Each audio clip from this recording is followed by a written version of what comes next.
And now we're going to continue that conversation on the ANC Youth League Summit. We now welcome researcher, political analyst, as well as former president of SAUS, or the South African Union of Students, Mr. Misheck Mugabe. Misheck, a very good afternoon to you. Thank you so much for joining us on SA today. Good afternoon, Alicia. I want to also take this opportunity to greet SABC viewers at home. This is a very important moment for young people in the country, as the ANC Youth League is convening its conference after 8 years. It has never happened that such a very important youth structure takes 8 years to convene a conference. It has been limping from one interim structure to another without being able to convene a conference. Whilst this is happening, young people are struggling for many opportunities. Youth unemployment is very high. Graduate unemployment is very high. Crime is very high in society. Social challenges are happening, gender-based violence in society. Young people are crying for leadership, and this is a very important opportunity for Youth League to elect leadership for two reasons, Alicia. To restore the legitimacy of the youth structure of the ANC. Because interim structures by nature are not legitimate structures. They are interim, they listen to the people who appointed them. But when you elect a legitimate structure, or electing a structure that listens to the membership, they derive their legitimacy from the members of the ANC Youth League from more than 50 regions in the country of the Youth League. So millions of young people are yearning for leadership. But for the second reason as well, that this conference is very important, is because the ANC is facing watershed elections next year.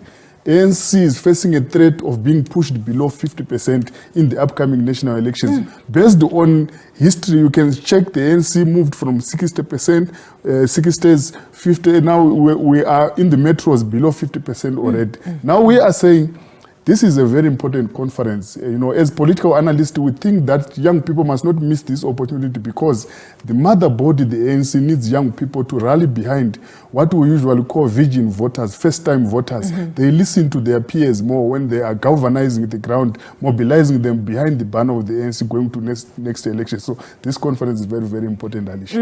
And you spoke about absence, the long hiatus in terms of where the Youth League has been, Misheck. I'm sure you've also seen around the media space, around this time, there would have been many opinion pieces, particularly around certain delegates that have been thrown in the hat and who, is touted to come out on top. Does this also spell to what you've just alluded to, what you've just said just now about the fact that a lot of South Africans were basically forgetting where the credibility or the relevance of the Youth League actually lies? Yeah, the question of credibility, you bring a very good point, Alicia. It's very, very important. I do think that delegates of the Youth League or members of the Youth League must root out two things if they want the Youth League to survive for a very long time. Remember, this is an organization formed in 1944 by the likes of Andon Lembede, Apim Da, very, very critical, important people. When they formed this organization, they formed it to serve two critical tasks: to rally young people behind the banner of the ANC, but at the same time to champion the interests of the young people. But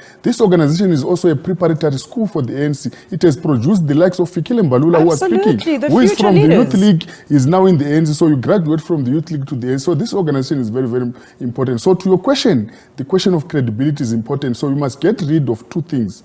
First of all, you must get rid of ill discipline. Anarchists are not allowed in the organization. I always want to say it's very, very important for young people to be radical and militant. But radicalism and militance without discipline is anarchy.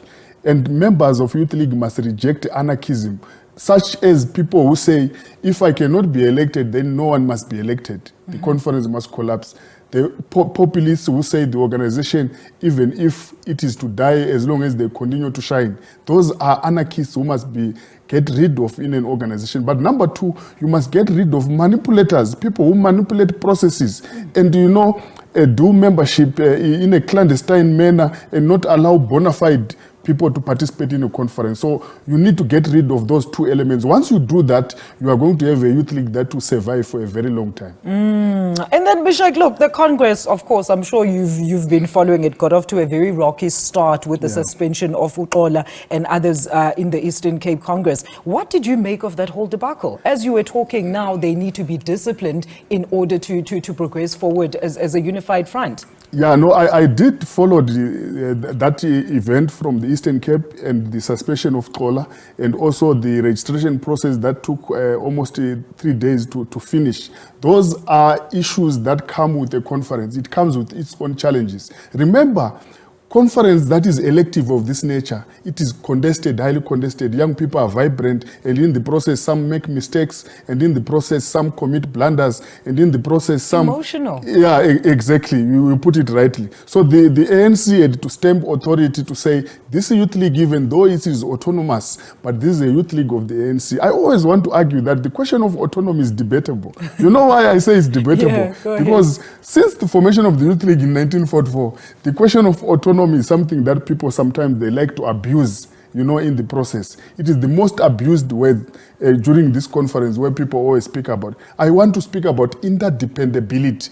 The ANC depends on its youth league because it produces leaders that will graduate to the ANC. But the youth league also depends on the ANC, the mother body, on many elements, because remember, it was born out of the ANC. The youth league was born out of the ANC, it's a child of the ANC. Now, why do you want to say it's separated from its mother? There is no child who is separated from his mother. So the autonomy is interrelated with interdependability. So in the process, it's important that leaders, when they do their activities, they always understand what needs to be done. But the SG of the ANC said it here live when he was addressing conference that the discipline that he had to institute on Comrade Xola, it was not for bad reasons, but it was to ensure that the conference continue. And he's saying Xola is still having a future in the ANC because he is also a member of parliament. But for that particular moment of this conference, they had to act to ensure that the conference proceed because of what had happened in the Eastern Cape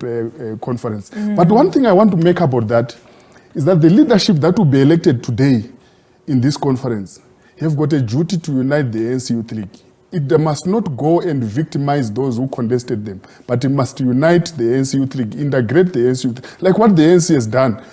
Mdumiseni Ntuli contested Fikile Mbalula, but Mdumiseni Ntuli is working at Luthuli House full-time with the same Fikile Mbalula who contested him. Yeah. He's also serving in the National Executive Committee with the same Fikile Mbalula Yes. that they were contesting each other. We want that in the Youth League, that if someone contests you, you must be the first one after being elected that I want this leader who contested me to form part of the structure as an additional member. And not work against them. And not work against so that they are part of the whole machinery of the Youth League. Because as I said earlier, going to 2024 elections, we need a united ANC Youth League to galvanize votes for the ANC.